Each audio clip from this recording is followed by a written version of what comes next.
안녕하세요, 우티쇼트의 우찌입니다. 현재 2025년 8월 25일 오늘 니콘에서 나온 신제품을 바로 받자마자 이렇게 나왔습니다. 서울에서 저를 도와주는 친구가 직접적으로 가지고 왔고요. 제가 이거를 언박싱을 한다고 우선적으로 촬영을 했는데 여기서 가장 큰 포인트, 카메라에도 4인치 모니터가 들어가면서 와, LCD 쩐다.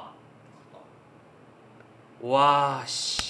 우리가 일반적으로 5인치 모니터를 많이 쓰잖아요. 그 모니터를 사용할 필요가 없을 정도로 널찍하고 시원하게 보입니다. 그리고 니콘 리뷰를 하면서 제가 니콘이 레드를 인수를 했기 때문에 이런 얘기를 많이 했는데 직접적으로 레드와 연결된 첫 카메라가 이렇게 나온 겁니다. 시리즈 자체도 Z 시네마 시리즈이고요. 제품명은 ZR입니다. 여기 있는 LCD를 제외하고도 내장 오디오로 32비트를 지원을 하고, 그리고 제가 열심히 레드 코모도를 사용을 했었는데 그 레드 코모도에서 사용했던 로우를 여기서 사용을 할 수 있다 보니까 꽤나 신박한 주제의 카메라라고 생각을 합니다. 리뷰 기한이 아쉽지만 길진 않습니다. 제가 보통은 한 달 이상 진짜 딥하게 써보면서 해야 되는데 약 10일 정도밖에 안 돼요. 그 이후로 제가 상업 촬영이나 할 것들이 몇 개가 있는데 투입은 직접적으로 못하겠지만 빠르게 다양한 환경을 다니면서 결과물들을 최대한 많이 보여드리도록 하겠습니다. 일단은 카메라 바꿔서 한번 찍어볼게요. 네,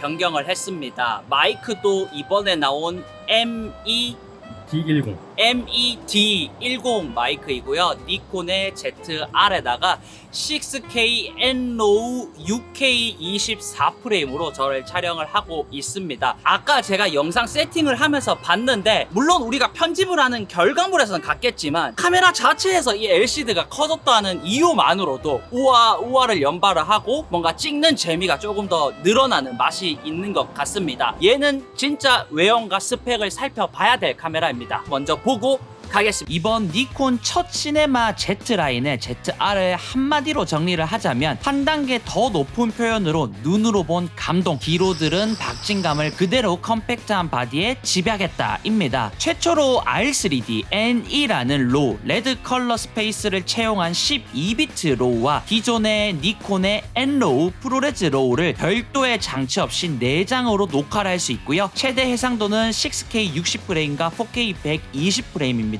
전문가급의 결과물을 촬영할 수 있는 바디지만 별도의 액세서리를 최소화하여 4인치 후면 모니터와 32비트 플로트 기록을 할 수 있습니다. 딱 6K를 위한 2450만 화소 Z6-3처럼 부분 적층형 CMOS 센서를 탑재했고 영상 특화에 맞게 듀얼 베이스 ISO를 지원합니다. 이번 바디는 누구라도 이 컴팩트한 바디로 촬영만 하면 데이터 자체는 전문가급, 상업급을 촬영할 수 있다인데 니콘 이미징 레시피를 활용해서 레드 시네마틱 이미징 레시피 9종도 활용할 수 있습니다. 영상 특화용 바디긴 한데 바디에 펜이 없습니다. 발열에 많이 지쳐 있습니다. 발열에 대한 걱정이 스물스물 올라오는데 강합니다. 이거는 뒤에서 말씀드릴게요. 영상에 필요한 개각도와 바디 손떨림 보정, 기존에 사용하던 AF는 다 사용을 할 수 있고요. 당연히 사진도 기존과 동일하게 이용할 수 있는 시네마 Z라인의 카메라입니다. 외형도 기존과 많은 부분이 달라졌는데 한번 살펴보면서 말씀드릴 수 있도록 하겠습니다. 버튼식의 전원, 무선으로 연결이 가능한 디지털 하슈, 양쪽으로는 오디오 수음부가 있습니다. 사진, 영상 모드를 좌우 버튼으로 변경할 수 있게 설계됐고 아래 1, 2, 3 커스텀 버튼이 있습니다. 그리고 촬영 버튼과 레버가 있는데 레버는 기존 28135 PZ 렌즈 같은 줌 레버를 활용할 수도 있겠고요. MF를 이용을 할 때 레버를 한번 딸깍하면 그대로 확대가 됩니다. 제가 이거 찍고 있는 친구한테 LCD를 찍어 달라고 했어요. 지금 동네에 나와가지고 진짜 흔하디 흔한 거미를 촬영을 하고 있는데 확대를 하지 않아도 그 작은 초점을 잡는데 유리하고 확대를 하면 뭐 거기선 더 대단하게 나오니까. 좌측은 생김새는 다르지만 기존과 비슷합니다. 마이크 단자와 숨 단자가 있고요. C타입과 마이크로 HDMI입니다. 단점이라 하면 단점이라 부를 수 있겠지만 저는 이 바디를 사용하면서는 모니터 쓸 일이 크게 없을 것 같아서 저는 별 생각이 없더라고요. 오른쪽은 단순 그립입니다. 엄지와 그립을 하는 모든 부분에 미끄럼 방지 처리가 되어 있고요. 손가락 끝부분에 홈이 들어가 있어서 파지에도 어느 정도 신경을 쓴 모습입니다. 이 부분에 대해서는 조금 더 디테일하게 얘기를 해볼게요. 잡고 움직여 보면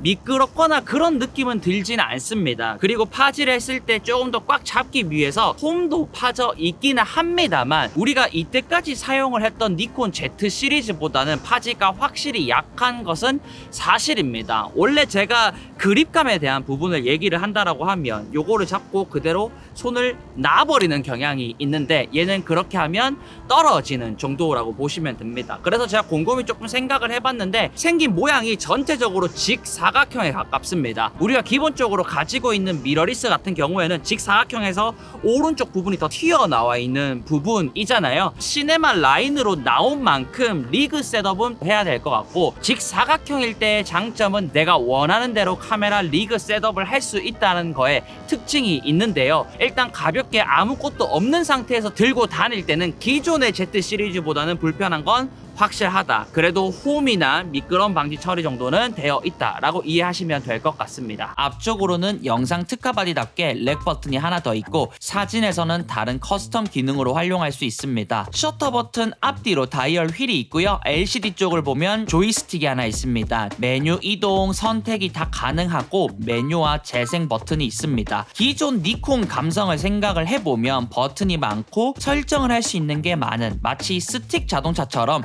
손에 있기만 하면 정말 빠른 셋업을 할 수 있는 특징이 있었는데, 새롭게 시네마 Z로 바뀌면서 전체적으로 LCD에서 터치할 수 있는 기능들이 많아졌습니다. 4인치 LCD 모니터는 기존 미러리스랑 비교를 하면 대형 모니터입니다. 게다가 스위블까지 가능하게 되니까 제가 혼자 개인적인 촬영을 하거나 로우 하이 앵글에서도 큼지막하게 사용할 수 있었습니다. 4인치 16대 10 비율로 나왔습니다. 우선은 이렇게 봐서는 그렇게 큰 게 느껴지지 않을 수도 있는데, 우리가 일반적으로 사용하는 카메라의 LCD와 비교를 해보면 대형급입니다. 우리가 외장 모니터를 이용할 때 기본적으로 5인치를 쓴단 말이죠. 그거는 당연히 그 크기이기 때문에 라는 게 우리 머릿속에 있는데, LCD 자체가 이렇게 커버리니까 이게 좀 신세계더라고요. 오른쪽 하단에 보면 다양한 세팅들을 할 수 있는 버튼들이 있습니다. 여기서 바로 이런 식으로 밝기를 조절을 할 수가 있기 때문에 야외에서도 저희가 아까부터 나와서 촬영을 하고 있는데 딱히 잘 안 보인다든지 그런 게 없습니다. 그리고 우리가 일반적으로 영상을 찍는 게 4K 기준으로 보면 16대 9 비율이잖아요. 16대 10 비율이기 때문에 16대 9 비율을 전체적으로 보여주면서 나머지 1 비율에는 촬영값이나 이런 것들이 들어가기 때문에 16대 9 비율을 완벽하게 보일 수도 있고요. 저는 지금 1인 제작자이기 때문에 1인 제작자의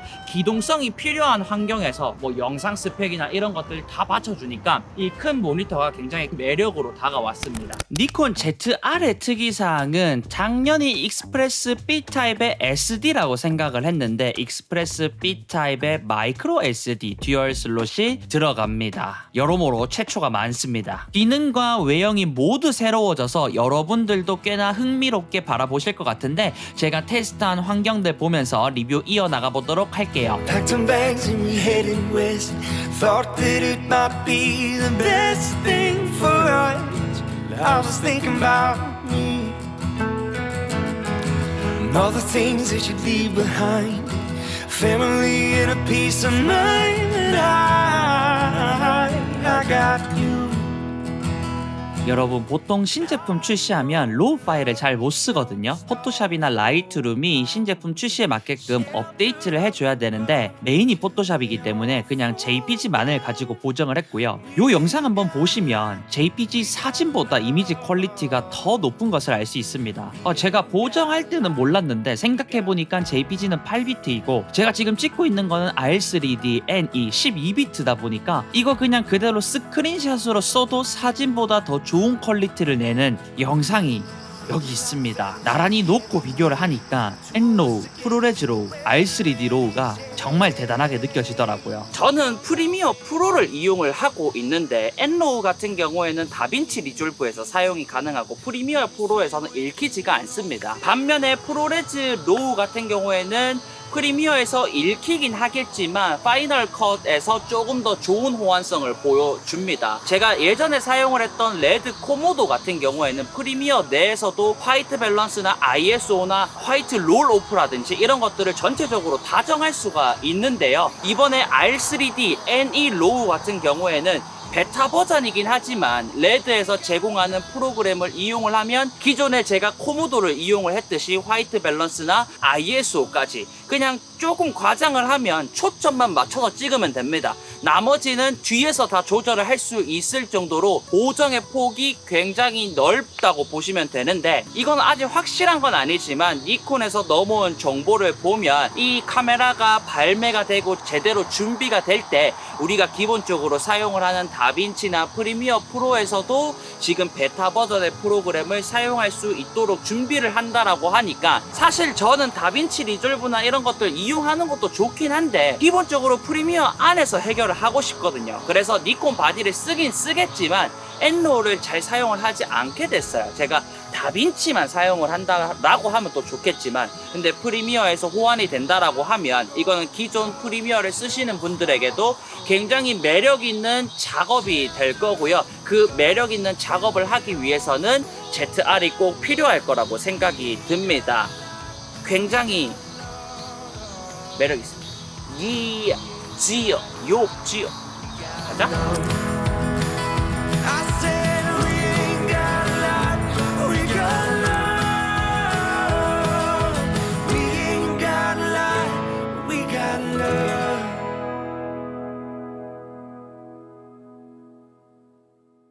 해상도별 선예도 보겠습니다. 니콘 ZR은 다양한 동영상 기록 파일을 지원합니다. 참고로 프로레즈 하이 퀄리티가 올라이이고요. 작업 효율이 아주 좋습니다. 편집할 때 렉이 없는 수준이에요. H.265는 10비트이긴 하지만 롱 GOP 420 10비트입니다. 가볍고 장시간 기록에 최적화되어 있고요. 선예도는 가늘한 라인까지 보일 정도로 굉장히 날카롭습니다. 프로레즈에서는 4K 120프레임이 지원이 안 되고 H.265에서 사용을 할 수 있는데 크롭이 됩니다. 근데 보통 4K 120프레임은 선예도가 떨어지기 마련인데 크롭 된 걸 제외하면 선예도도 꽤 좋은 편이라고 보시면 됩니다. 로우는 전체적으로 6K이지만 프로레즈 5376, 3024에 5K도 있는데요. 역시 5K가 가장 날카롭고요. 기존 FX로 찍은 것은 320%까지 확대가 되어 있고 4K 120프레임은 200% 확대인데 4K 120프레임에서 선예도가 너무 좋아서 사실 좀 놀랬습니다. 최상의 선예도로 가겠다라고 하면 6K가 정답이고요. 프로레즈 로우였습니다. R3D, NE 로우랑도 비교를 해봤는데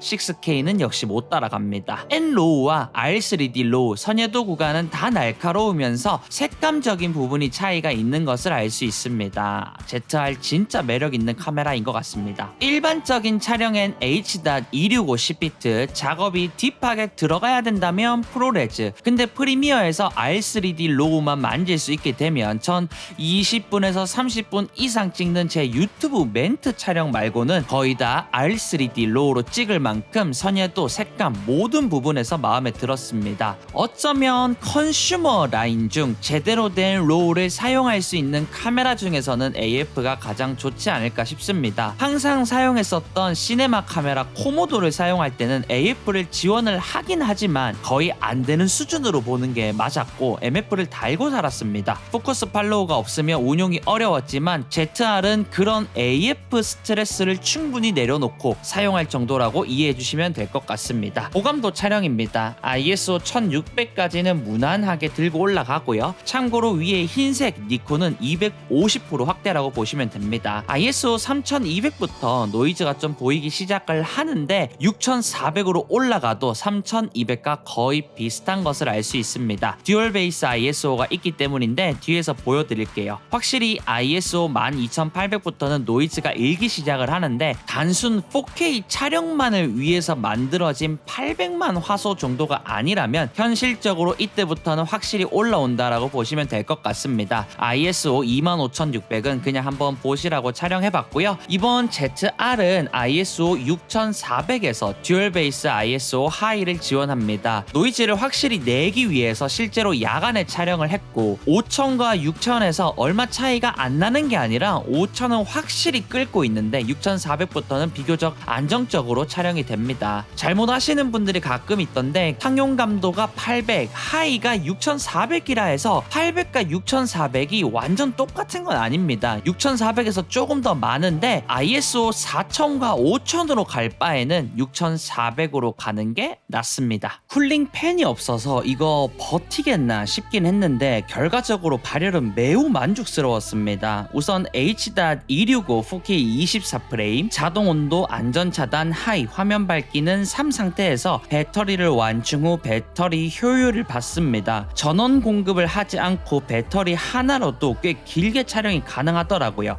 약 1시간 50분 정도 발열 경고나 종료 없이 마무리할 수 있었고요. 한 가지 아쉬운 점은 어떤 세팅이든 2시간 5분으로 촬영이 제한된다는 점입니다. 그래서 2시간 이상 촬영해야 하는 공연 같은 곳에서는 조금 제한이 있겠지만 대부분의 상황은 문제가 없겠고요. 배터리를 상시 충전을 안 하면 배터리 자체로 2시간을 가기 어렵기 때문에 참고 정도 해주시면 되겠고요. H.265 4K 60프레임은 약 1시간 20분까지 발열 없이 촬영하다가 배터리가 종료되었습니다. 이때부터 발열에 강할 것 같은 느낌을 받았습니다. R3D 로우 6K 60프레임은 2TB 메모리를 넣어도 용량이 크기 때문에 1시간 11분으로 제한이 되고 약 1시간 12분까지 촬영하고도 배터리는 2칸 남은 상태, 메모리 꽉 참으로 촬영 종료되었습니다. 배터리 효율 부분도 좋더라고요. 제대로 된 발열 테스트는 제가 이번에 테스트차 매물도라는 섬에 낚시를 갔습니다. 여러분들 요즘 날씨 아시죠? 낮에는 진짜 답없이 덥습니다. 거기에 햇빛을 그대로 다 받으면서 방치해 두었다가 중간중간 인서트를 찍는데 발열에 문제가 없었고 마지막에는 배터리를 새 걸로 갈고 그냥 갈겨보자 하고 찍어봤습니다. 일단 뭐 2시간 찍어보죠 뭐.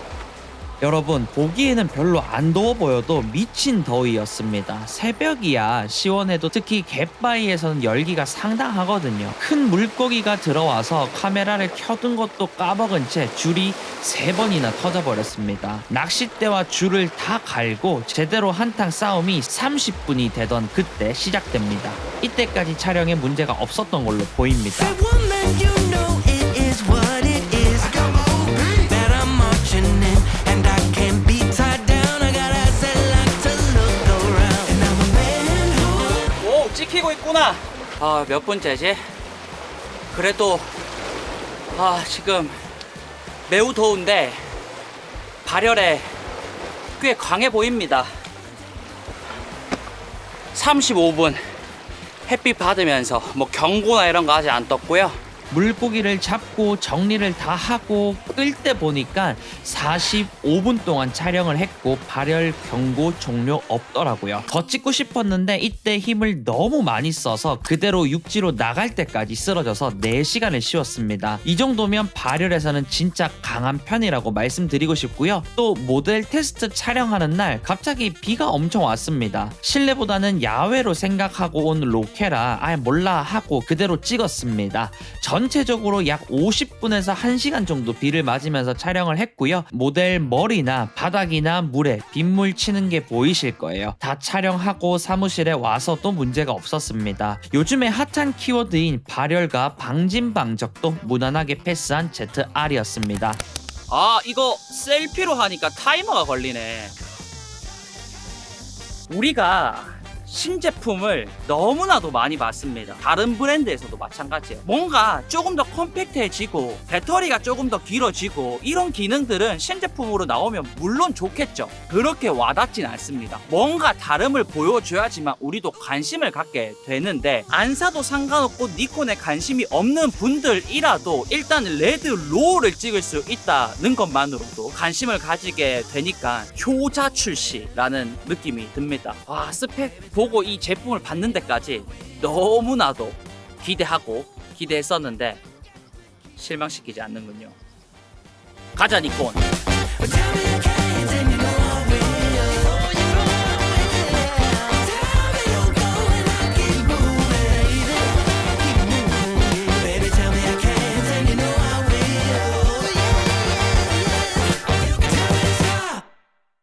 자, 현재 프론트입니다. 프론트. 자, 현재는 샷건 마이크 프론트로 되어 있고 제가 뒤에 와서 녹화를 하고 있습니다. 자, 현재는 프론트가 아니라 리어로 되어 있고 마이크를 앞에다가 두고 촬영을 하고 있습니다. 리어로 되어 있는 상황에서 카메라 뒤에 와서 녹화를 하고 있습니다. 자, 밑에 보면 포커스와 퓨어가 있는데요. 요거의 차이도 한번 보겠습니다. 여기 완전 사이드에서 한번 보겠습니다. 완전 사이드에서 한번 보겠습니다. 프론트이고 포커스입니다. 프론트에서 퓨어로 바꿨습니다.